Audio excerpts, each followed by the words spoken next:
ತರಗತಿಗೆ ಸ್ವಾಗತ.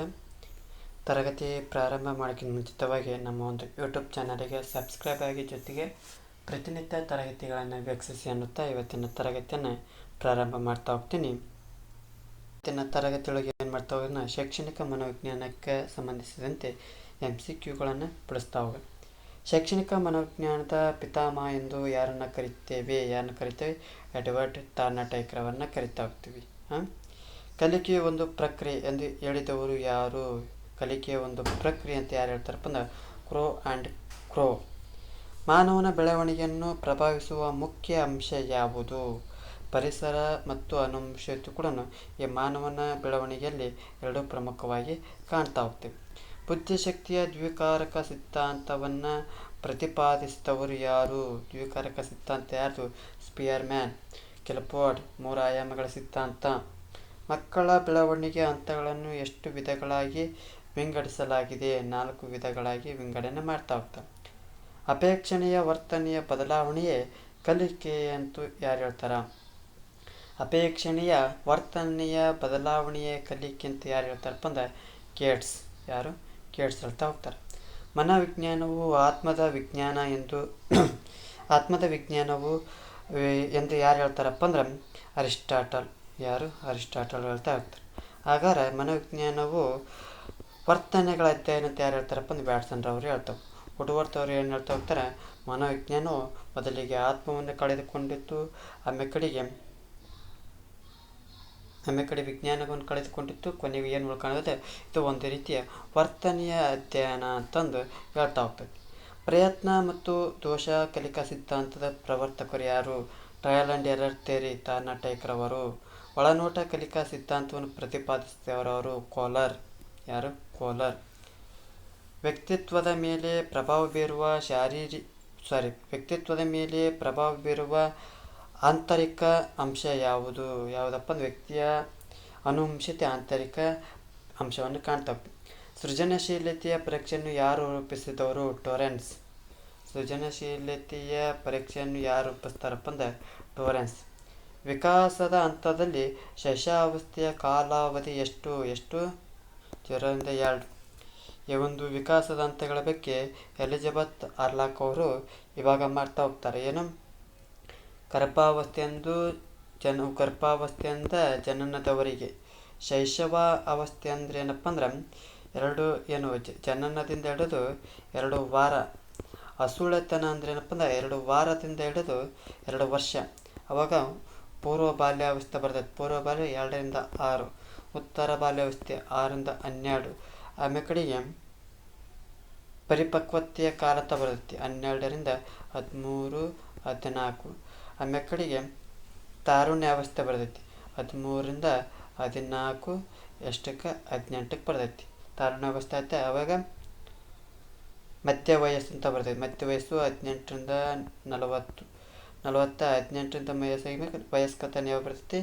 40ಕ್ಕಿಂತ 60. ಇದು ವಯಸ್ಕತನ. ಇಷ್ಟ ಯಾರು ವಿಭಾಗ ಮಾಡ್ತಾರಪ್ಪ ಅಂದ್ರೆ ಎಲಿಜಬೆತ್ ಆರ್ಲಾಕ್ ರವರು ವಿಭಜನೆಯನ್ನು ಮಾಡ್ತಾ ಹೋಗ್ತಾರೆ.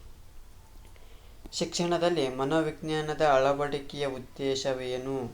ಬೋಧನಾ ವಿಧಾನ ಸುಧಾರಣೆಯನ್ನೇ ಮಾಡುವುದು ಮುಖ್ಯ ಉದ್ದೇಶ ಕಂಡು ಬರ್ತಾ ಹೋಗ್ತದೆ. ಬುದ್ಧಿಶಕ್ತಿಯ ಗುಣಾಂಕ IQ ಕಂಡುಹಿಡಿಯುವ ಸೂತ್ರ ಯಾವುದು? ಪದೇ ಹೇಳಿದ್ರೆ IQ = MA/CA × 100. ಇದನ್ನು IQನ ಇಂಟೆಲಿಜೆನ್ಸ್ ಕೋಶೆಂಟ್ ಅಂತ ಕರೀತಾರೆ. ಯಾರು ಕಂಡುಹಿಡಿದ್ರು? William Stern. MA ಅಂದರೆ ಮೆಂಟಲ್ ಏಜ್. ಇದನ್ನು ಯಾರು ಕಂಡುಹಿಡಿದು? Albert Binet. C ಅಂದ್ರೆ ಕ್ರೊನಾಲಜಿಕಲ್ ಏಜ್, ದೈಹಿಕ ವಯಸ್ಸು. ಮಕ್ಕಳ ಕೇಂದ್ರಿತ ಶಿಕ್ಷಣದ ಪ್ರತಿಪಾದಕರು ಯಾರು? John Dewey. ಕಲಿಕೆಯಲ್ಲಿ ಪ್ರೇರಣೆಯ ಪಾತ್ರವೇನು? ವಿದ್ಯಾರ್ಥಿಯನ್ನು ಕ್ರಿಯಾಶೀಲಗೊಳಿಸುವುದು. ಪಠ್ಯಕ್ರಮದ ನಿರ್ಮಾಣದಲ್ಲಿ ಗಮನಿಸಬೇಕಾದಂಥ ಪ್ರಮುಖ ಅಂಶ. ಅಲ್ಲಿ ವಿದ್ಯಾರ್ಥಿಗಳ ವಯಸ್ಸನ್ನು ಗಮನಿಸಬೇಕು, ವಿದ್ಯಾರ್ಥಿಗಳ ಆಸಕ್ತಿಯನ್ನು ಗಮನಿಸಬೇಕು, ವಿದ್ಯಾರ್ಥಿಗಳ ಸಾಮರ್ಥ್ಯವನ್ನು ಗಮನಿಸಬೇಕು. ಒಟ್ಟಾರೆಯಾಗಿ ಪಠ್ಯಕ್ರಮದ ನಿರ್ಮಾಣದಲ್ಲಿ ಶಿಶು ಕೇಂದ್ರಿತ ಆದ್ಯತೆಗೆ ಕೊಡ್ತಾ ಹೋಗಬೇಕು. ಇಲ್ಲಿ ಶಿಕ್ಷಕ ಕೇಂದ್ರಿತೆಗೆ ಅವಕಾಶವನ್ನು ಕೊಡಂಗಿಲ್ಲ. ವೈಯಕ್ತಿಕ ಭಿನ್ನತೆಗಳು ಎಂಬ ಪರಿಕಲ್ಪನೆಯನ್ನು ಪರಿಚಯಿಸಿದವರು ಯಾರು? ಕಾರ್ಲ್ಟನ್. ಯಾರು? ಕಾರ್ಲ್ಟನ್ ರವರು ಏನು ಮಾಡ್ತಾ ಹೋಗ್ತಾರೆ? ವೈಯಕ್ತಿಕ ಭಿನ್ನತೆಗಳ ಪರಿಕಲ್ಪನೆಯನ್ನು ಪರಿಚಯ ಮಾಡ್ತಾ ಹೋಗ್ತವೆ. ಭೌತಿಕ ವಿಕಾಸದ ಸಿದ್ಧಾಂತವನ್ನು ನೀಡಿದವರು ಯಾರು? ಜೀನ್ ಪಿಯಾಜೆ. ಯಾರು? ಜೀನ್ ಪಿಯಾಜೆ. ಶಿಕ್ಷಕರಿಗೆ ಮನೋವಿಜ್ಞಾನ ಏಕೆ ಬೇಕಪ್ಪ? ಮಕ್ಕಳ ನಡವಳಿಕೆ ಅರ್ಥ ಮಾಡ್ಕೊಳ್ಳೋಕ್ಕೆ ಶಿಕ್ಷಕರಿಗೆ ಮನೋವಿಜ್ಞಾನ ಬೇಕೇ ಬೇಕು. ಅಭಿಪ್ರೇರಣೆ ಕಲಿಕೆಯದ ರಾಜಮಾರ್ಗ ಎಂದು ಹೇಳಿದವರು. ಅಭಿಪ್ರೇರಣೆ ಕಲಿಯುವ ಅಥವಾ ಕಲಿಕೆಯ ರಾಜಮಾರ್ಗ ಎಂದು ಹೇಳಿದವರು ಯಾರಪ್ಪ ಅಂದ ಸ್ಕಿನ್ನರ್. ಯಾರು? ಸ್ಕಿನ್ನರ್. ಪ್ರಾಥಮಿಕ ಕಲಿಕಾ ನಿಯಮಗಳಲ್ಲಿ ಒಂದಲ್ಲ ಯಾವುದು? ಸರಿಯಾಗ ಪ್ರಾಥಮಿಕ ಕಲಿಕಾ ನಿಯಮಗಳು ಇದಲ್ಲ ಅಂತ ಹೇಳಕತ್ತಾರೆ. ಯಾವುದಪ್ಪ ಅಂತ ನೋಡಬೇಕು.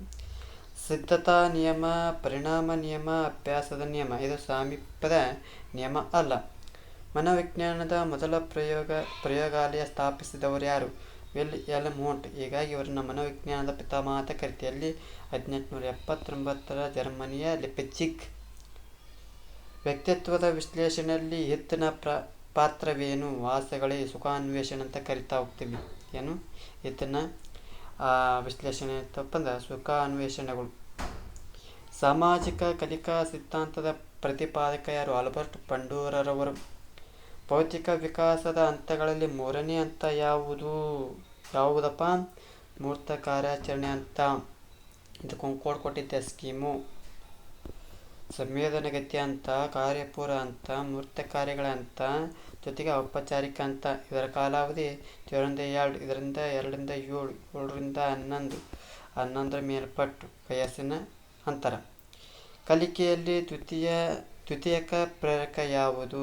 ಕಲಿಕೆಯಲ್ಲಿ ದ್ವಿತೀಯಕ ಪ್ರಶಸ್ತಿ. ಮೊದಲು ನಿದ್ರೆ, ಬಾಯಾರಿಕೆ, ಹಸಿಬೇಕು. ಪ್ರಶಸ್ತಿ ನೆಕ್ಸ್ಟ್ ಕೊಟ್ಟು ನಡೀತೈತಿ. ನೆನಪಿನ ಪ್ರಕ್ರಿಯೆ ಹಂತಗಳಲ್ಲಿ ಸೇರದದ್ದು ಯಾವುದು? ಮರೆವು. ನೆನಪಿನ ಪ್ರಕ್ರಿಯೆಯಲ್ಲಿ ಯಾವುದು ಸೇರಂಗಿಲ್ಲ? ಮರೆವು ಸೇರಂಗಿಲ್ಲ. ಇಲ್ಲಿ ಕಲಿಕೆ, ಧಾರಣೆ, ಮರುಸ್ಮರಣೆ. ಕಲಿಕೆ, ಧಾರಣೆ, ಮರುಸ್ಮರಣೆ ಇವು ಕಲಿಕೆಯ ಹಂತಗಳು. ಮರೆವು ಕಲಿಕೆಯ ಹಂತಗಳು ಬರಂಗಿಲ್ಲ. ಬುದ್ಧಿಶಕ್ತಿಯ ಒಂದು ಸಾಮಾನ್ಯ ಅಂಶ ಮತ್ತು ನಿರ್ದಿಷ್ಟ ಅಂಶ ಎಂದು ಹೇಳಿದವರು ಯಾರು? ಸ್ಪಿಯರ್ಮ್ಯಾನ್. ದ್ವಿಕಾರಕ ಸಿದ್ಧಾಂತ. ವ್ಯಕ್ತಿಯ ವರ್ತನೆಯನ್ನು ಅಧ್ಯಯನ ಮಾಡುವ ಶಾಸ್ತ್ರ ಯಾವುದು? ಮನೋವಿಜ್ಞಾನ. ಸಮಾಜವನ್ನು ಅಧ್ಯಯನ ಮಾಡುವ ಶಾಸ್ತ್ರ ಸಮಾಜಶಾಸ್ತ್ರ. ಏನು? ಸಂಪತ್ತಿನ ಬಗ್ಗೆ ಅಧ್ಯಯನ ಮಾಡುವುದು ಅರ್ಥಶಾಸ್ತ್ರ. ಜೀವಿಗಳ ಬಗ್ಗೆ ಅಧ್ಯಯನ ಮಾಡುವುದು ಜೀವಶಾಸ್ತ್ರ. ವಿಕಾಸವು ನಿರಂತರ ಪ್ರಕ್ರಿಯೆ ಎಂದು ಹೇಳಿದವರು ಯಾರು? ವುಡ್ವರ್ತ್. ಯಾರು? ವಿಕಾಸವು ನಿರಂತರ ಪ್ರಕ್ರಿಯೆ ಎಂದು ಹೇಳಿದವರು ಯಾರು? ವುಡ್ವರ್ತ್. ಭೌತಿಕ ಹಂತಗಳ ಸಿದ್ಧಾಂತದ ಪ್ರತಿಪಾದಕರು ಯಾರು? ಜೀನ್ ಪಿಯಾಜೆ. ಸ್ವಿಟ್ಜರ್ಲೆಂಡ್ ದೇಶದವರು. ಮಗುವಿನ ಬೆಳವಣಿಗೆ ತಲೆಯ ಕಡೆಯಿಂದ ಪಾದದ ಕಡೆಗೆ ನಡೆಯುತ್ತದೆ. ಇದು ಯಾವ ನಿಯಮ ಅಂತ ಕೇಳ್ತಾರೆ. ಶಿರಪಾದಾಭಿಕ ನಿಯಮ. ಇಂಗ್ಲಿಷ್ನ ಸೆಫಲೋಕಾರ್ಡಲ್ ತತ್ವ ಅಂತ ಕರಿತೇವೆ. ಸೃಜನಶೀಲತೆಯನ್ನು ಅಳೆಯುವ ಪರೀಕ್ಷೆಗಳು ಯಾವ್ಯಾವು?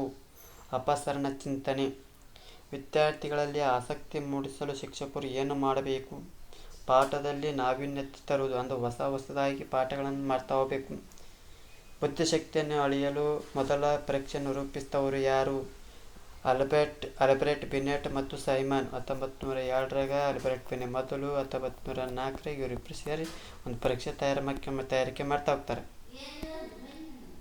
ಮಗುವು ಅನುಕರಣೆಯ ಮೂಲಕ